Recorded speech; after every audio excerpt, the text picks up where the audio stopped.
Hi, and welcome to another episode of Chatting with the Cardinals. I'm your host, Cooper Welch, and here with me is my co host, John Washington, the Assistant AD of External Relations for Lamar University.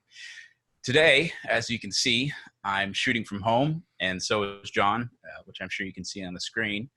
Uh, there's a lot going on in the world right now, right, John? Yes, we are trying to get this show working full steam. So, yeah, a lot Yeah, going on with it. yeah, and we want to keep our Cardinal family back home informed and involved with everything that's going on behind the scenes here at Lamar University Athletics. So that means we're shooting from home. That means thanks to John and my lovely wife, we've got a full production setup at my apartment, a full production setup at John's place, and we'll be calling in and Zooming or Skyping or FaceTiming or whatever you want to call it with all the guests we will have for the foreseeable future. So, as you see behind me, this isn't the Lamar studio where we shot the first few.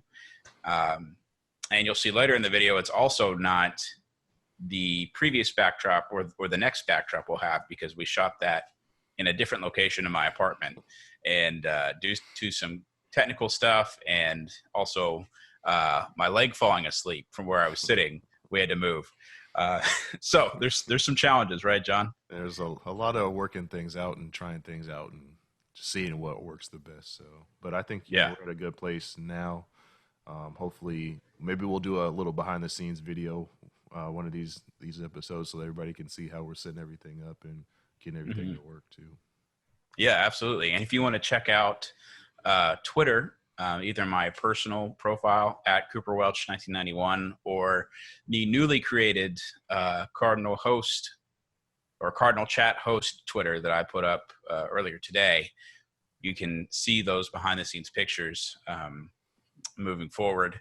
And maybe you'll get a couple previews of guests to come or some specific things you can get nowhere else. We'll see how that evolves in the future. But anyway, that's just a bit of an intro about why you see something new behind me that's not at Lamar University. And let's just talk about what we can expect in today's episode, which is the women's tennis coach for Lamar University, David Wong. We talked with him uh, via his iPhone. He was zooming into us, and we had a bit of technical difficulties with that as well. So we're only going to get part of that interview. And so we're going to have a two-parter today, also including Lamar Baseball's head coach, Will Davis. We're going to chat with both of them, and I think you're really going to like what we have for you today. So the first episode, shot from home, is going to be with the Lamar University women's tennis head coach, David Wong. Thank you for joining us today, David. All right. And today we're going to talk a little bit about, we're a week and a half removed now from the decision for all spring sports to be canceled. It's a Monday. It's our first real work day, fully removed from campus. So let's just get right into this interview. Anxiety and stress really strive on uncertainty, and there is a lot of uncertainty in these moments right now. What are some of the things that you are doing or that you would suggest Cardinal fans do to relieve some of that stress? Well, I know it's so many uncertainty. The only thing we can do is what we can control, and what we can control is our attitude toward the situation. And we elect to be positive and select positivity. Um, I know my girls are a little bit distraught because, especially my three seniors, but I communicate with them as often I can, and I send them messages, make sure that and ensure them that things going to be okay. And so I think we as coaches we need to choose to stay positive, and and even though we don't know the uncertainty is, but like I said, we can control what we can do, And that's how I'm electing to handle the situation right now. So um, college sports already is a very stressful, when our girls play competition, that's a lot of stress. You see, so they're used to some of that stress. But I think this situation, especially for the seniors, my three seniors, and they're my top three. Um, I'm hoping that they will decide to come back one more year. I try to stress it that it's only 1 year of your lifetime that you can redo. That the way we start, maybe we didn't start as well, and for some of them, but I think this is something that for them to maybe have a redo, like we always have issues that we want to do a redo. So here's an opportunity for us to do a redo, and we're gonna have um, a gather tonight at my house for occasional meal.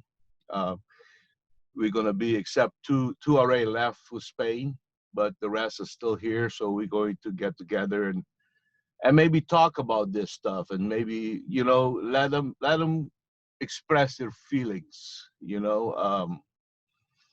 And we as coaches, the only thing we can do is support and listen, and hopefully um, we all learn from something. And that actually this situation most probably is bringing everybody closer together.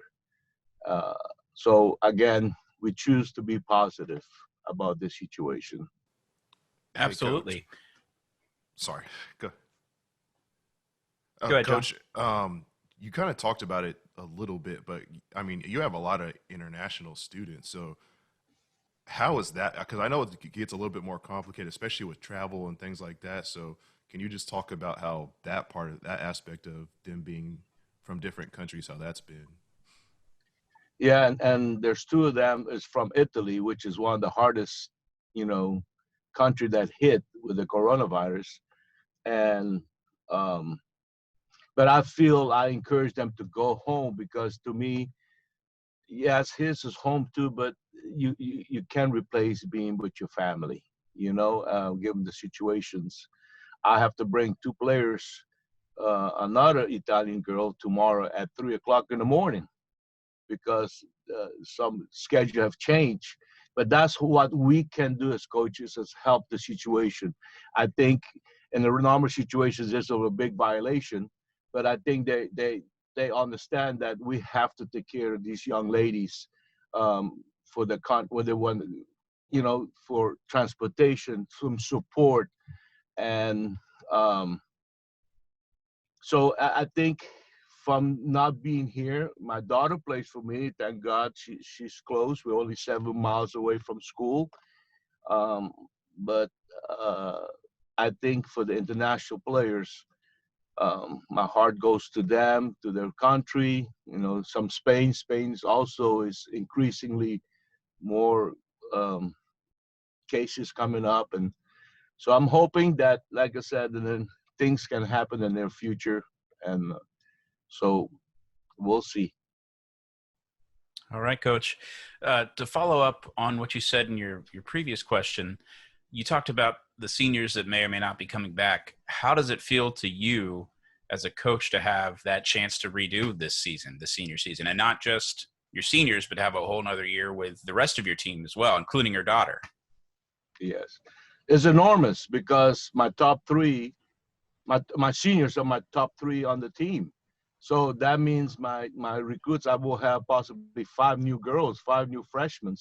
So this will actually help my freshmen to have top three still be on the team, and show some leadership and you know guidance. So I'm hoping they will choose. I'm not sure. One for sure is going to be here, my number two. She's a senior, but she didn't graduate yet. So she's still going to be here. She's from Italy, Bianca Vitale. She's one of my uh, uh, team captains. I have three team captains, by the way. I have my number one, Jasmine Buta, is my number one, and she's my captain. And then Natalia Garcia Molina which is a junior, and she's also my captain. So they've been doing a great job also communicating with the team, and so it's going to be enormous for me if I can retain them back one more year, because then because the one that's coming in, they're pretty solid. But it's hard to replace 1, 2, and 3, as you know. Yes. It's very hard. But I think by them being there for one more year, I think it's going to really, my team, our team, will be deeper. Absolutely.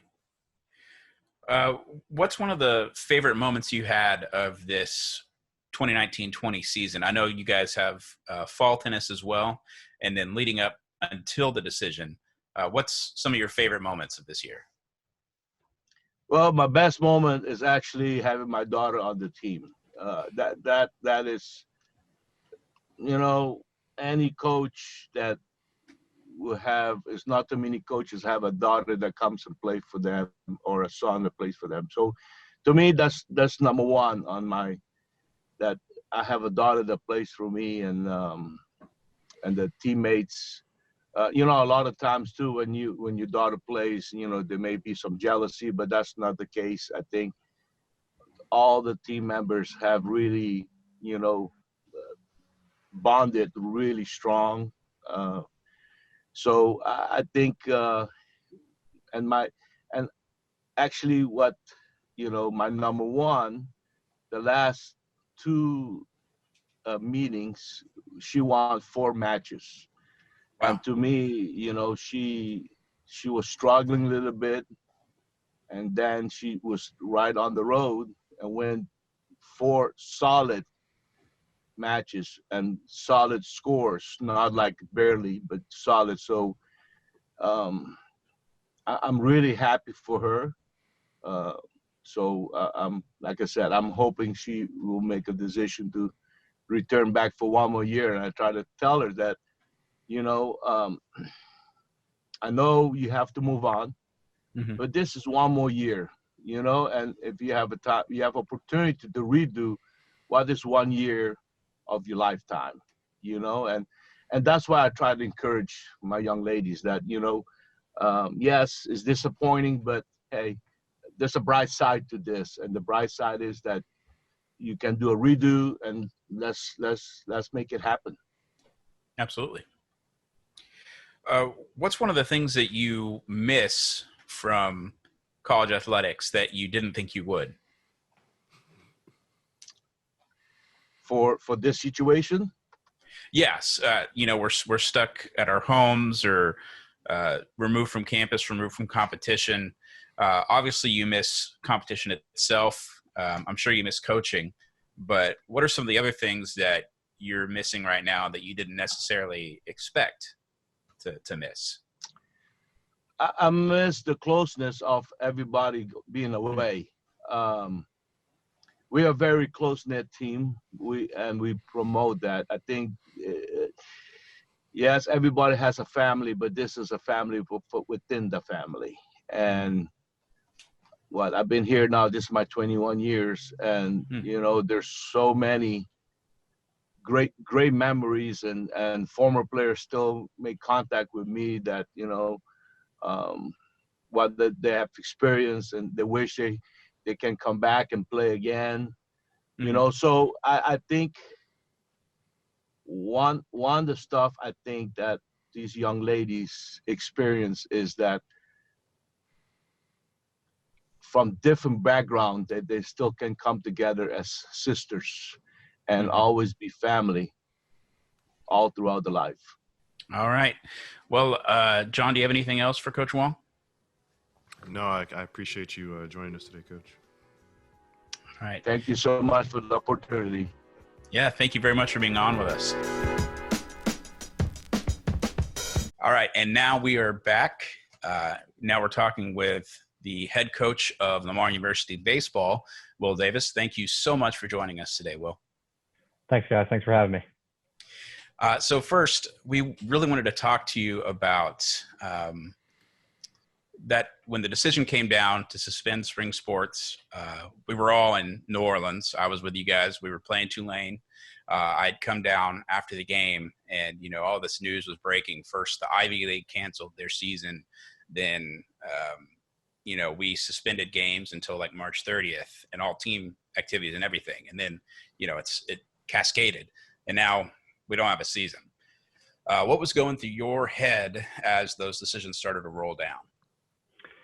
Yeah, I think we kind of got it to where it hit closer to home to us a little earlier than everybody else, although it happened pretty quickly for everybody, I guess. In that Coach Snedeker, our pitching coach's son, is the catcher at Princeton.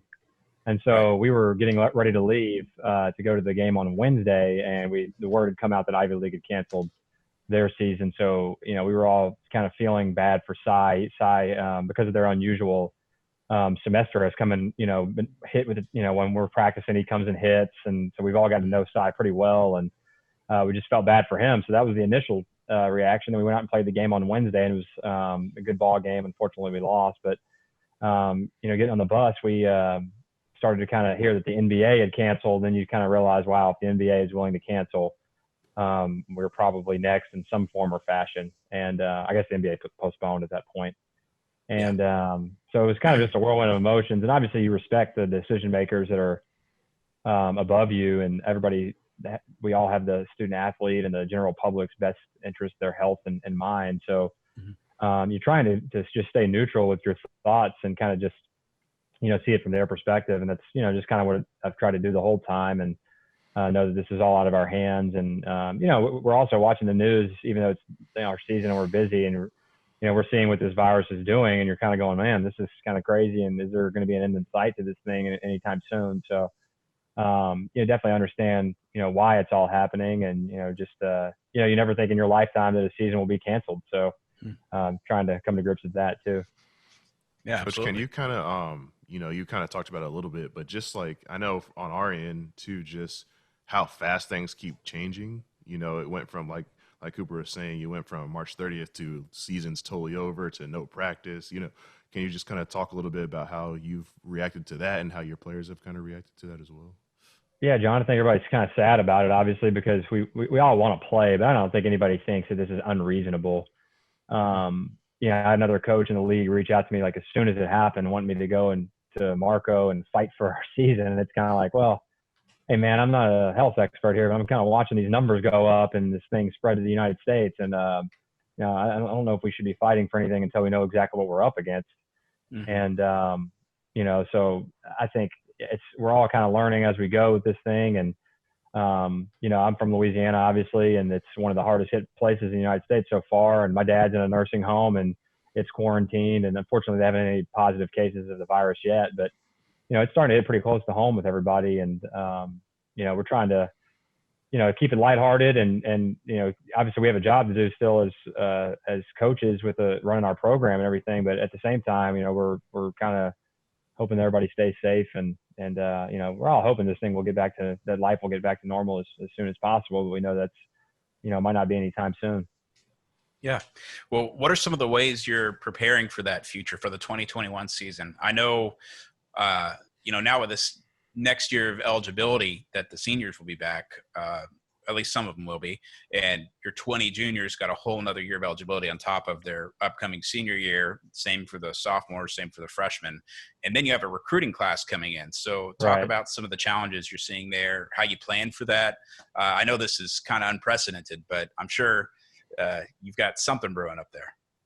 Yeah, Cooper, yeah, definitely unprecedented. And I think there's just so much up in the air. The one thing that the NCAA came out in that little three-pronged little statement they put out a week ago is that we know that it seems like everybody is going to get another year of eligibility. They haven't ironed out all of the parameters of that, so we don't really know what we're working with scholarship-wise. And then the other big caveat to that whole thing is that we're dealing with is the Major League Baseball draft. That is, usually something we have to contend with every single year. And, we're hearing different things right now. They haven't said anything. The AP came out with a report last couple of days saying that the draft might be canceled altogether. Wow. So we're not really sure if it's going to be a reduced draft, if it's going to be a delayed draft. So all of that factors in. We have a young man that signed with us from the Woodlands named Josh Eknes, and I can mention it because he has signed with us. But he's rated number 179 on the Perfect Game's top 400 list that came out today. So he's a guy that's a potential draft guy, but we don't know. We've got some other guys in the program that are potential draft guys. Zach Bravo has been drafted already, obviously, and so we don't know. We really don't know what's going to happen with our entire roster. The thing that's we're fortunate is that we only had 6 seniors to begin with. Right. And so we had a small senior class, and then we had a small recruiting class to replace them. So, it gives us some wiggle room. We had planned on 2021 being a huge recruiting class, in which we started trying to, work on that. And we have one commitment already in the 2021 class. But now if all of our juniors are going to have another year, then we don't know. It might not be as quite a big of a class because we had 20 plus juniors on our roster this year. Absolutely. So they might all be juniors again next year, so there's just so many variables right now that, we're kind of just trying to stand pat. And I have talked to all the seniors to gauge their interest in coming back. 5 of the 6 are graduating. But 2 of them have expressed their 100% interest and they want to come back regardless of what happens. And, there's some other guys that are going to be dealing with the draft, and then some other guys that have job opportunities and things like that where they might want to move on with their lives. So, that's the one thing I did was kind of gauge their interest to find out what's going on. But like I said, there's so many variables right now that it's so up in the air. You're trying to just kind of be patient and wait to hear from everybody. But like I said, we're fortunate in that we don't have 25 guys coming in next year. So we won't have a crazy log jam or crazy scholarship numbers that we have to, find a way to pay for. So I think we'll be least harder hit than some of the teams. Right. Well, with all these things going on, all the uncertainty, things like that tend to breed a little bit of stress and anxiety. What are some of the things that you're doing to relieve that stress and try to keep that positive attitude and just make the best of this time?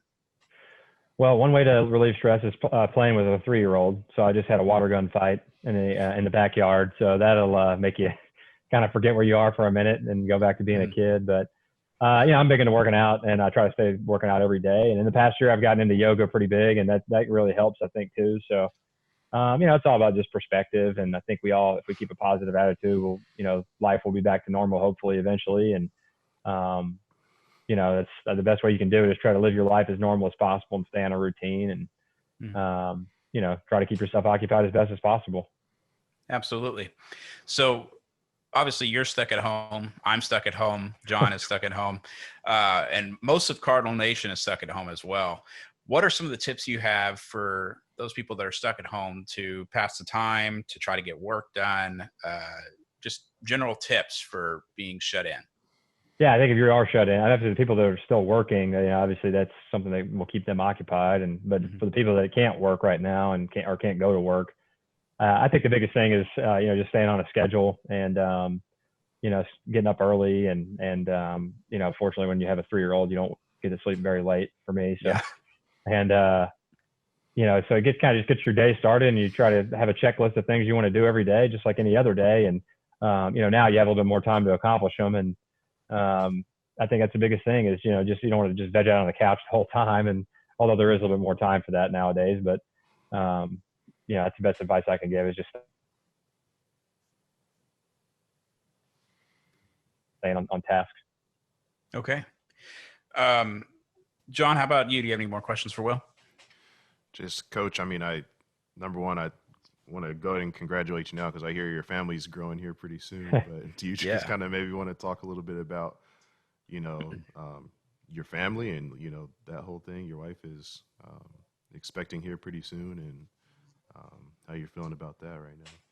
Yeah, my wife Danielle and I are 30. She is 36 weeks pregnant, but I'm right there. Wow.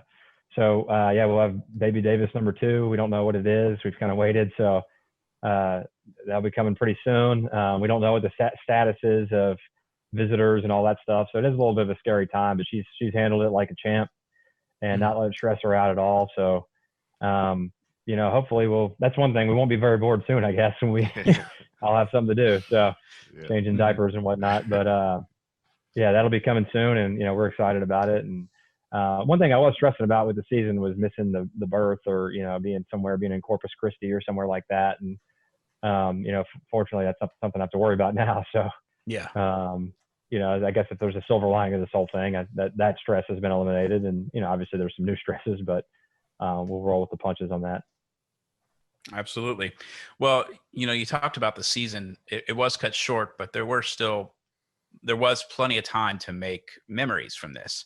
So Right. let's talk about, all the way back to fall ball or during the 2020 season. What were some of your favorite memories? Yeah, Cooper, I think, we just, it's been a long time coming building this team. And we have a lot of, like I said, we had 20 something juniors. We have a very veteran team, a lot of guys that have been in the program. And, it was just a totally different vibe from the very first day. It's just players taking ownership of the program, leadership, just a workman-like approach to it. And I think that you could, the people that came to the games could see that, we did a lot of things really well. Going into the last night of the season, we had the number one ranked defense in the entire nation. We played pretty fundamentally sound baseball, and we had a couple guys on offense and sorting some of the pitching out that needed to kind of take hold. But I think that was coming together. I think, we were any game that we lost, we were in pretty much every single game, and there were a lot of good things, a lot of talent. And I think that you could see that it was coming together pretty good. I think Matt McDonald and Jose Cintron had just been inserted into the lineup and were about to give us a nice little boost. And we were about to get Braxton Douthit and Chet Jones back on the pitching staff from Tommy John surgeries they had the year before. So, and our pitching had a lot of bright spots, along with, Trevin Michael obviously was the highlight for us and had a pretty good start to his season. But we had a lot of guys that we had a lot of trust in. And I mean, as deep of a pitching staff as we've had. And I think it was really all coming together, and we were excited about that. And the one thing that is exciting is that most of these guys will be back next year. And I think we can really build off of that. And we went into some pretty tough environments. We played a pretty tough schedule. We went to Texas State, to Texas, to Tulane, who was nationally ranked, and we played them at the end of the season. And, we battled pretty hard there. I think the Texas State Friday night win was the most fun moment of the season. It was just a hard fought game against a really, really good opponent, Sun Belt champions from last year, who was off to a really good start. And, to win that game 3-1 on Friday night and have Jack Dallas close it out after a great pitching performance by Trevin Michael to start was a great moment and great, it was just kind of showed you that we were right there with all the best teams in the country. And I think there were really good things were on the horizon for us. Yeah, absolutely. Well, my last question for you today, you've been here, almost 5 full years, first as an assistant under Gilligan, and then now 4 seasons as a head coach. And you've seen a lot, as has the whole area. Harvey came in, and then Imelda earlier this past year, and now COVID-19, which is obviously a bit more of a national and worldwide impact, but still has seen its effects here. We've come back from all those things. Both Lamar's enrollment went down before Harvey, and now it's record breaking. It's the highest enrollment since we've ever had. We got through Imelda just fine. There were some people that had damage, but there were areas that flooded during Harvey that didn't see any flooding during Imelda. And now here, there's going to be a future. There's going to be a recovery from this. So just talk to us about the resiliency you see here at Lamar and just the general area as a whole. Yeah, Cooper, I think we have been through some stuff, and it's kind of, when you think about it like that and you list it all out, it's crazy to think about. But, you kind of just keep living. I mean, it's not like anybody's going to let anything break them. And I think, Lamar's on the rise, and I think that Dr. Evans has done a great job with that. And, it's a little nerve-wracking when you hear about losing students from Harvey, but then he got it right back up, the enrollment, and had it at record numbers. And all of the new and exciting buildings and construction that's going on campus has been great to see. And Marco has come in and done a great job of helping try to upgrade our athletic facilities and our athletic programs. And it's a great place to be. And I really enjoy being here. And I think that the best days for Lamar University and Lamar baseball are on the horizon. And I think people will be the people that have been there through thick and thin with us through all these tough times will be rewarded here soon. And I think that we're all excited to see that. Absolutely. Well, thank you so much for joining us today, Will, and best wishes to you and your wife with your upcoming birth. All right. Thanks, guys. Thanks, Cooper. Thank you, John. Thank you, Coach. All right, John, thanks for being with me today as well. And thank you to everyone that has helped us with the setup today, with all the technical challenges we've had to jump through and work through. And just another reminder to all you Cardinal fans out there, keep washing those hands and stay inside. This has been Chatting with the Cardinals. I'm Cooper Welch.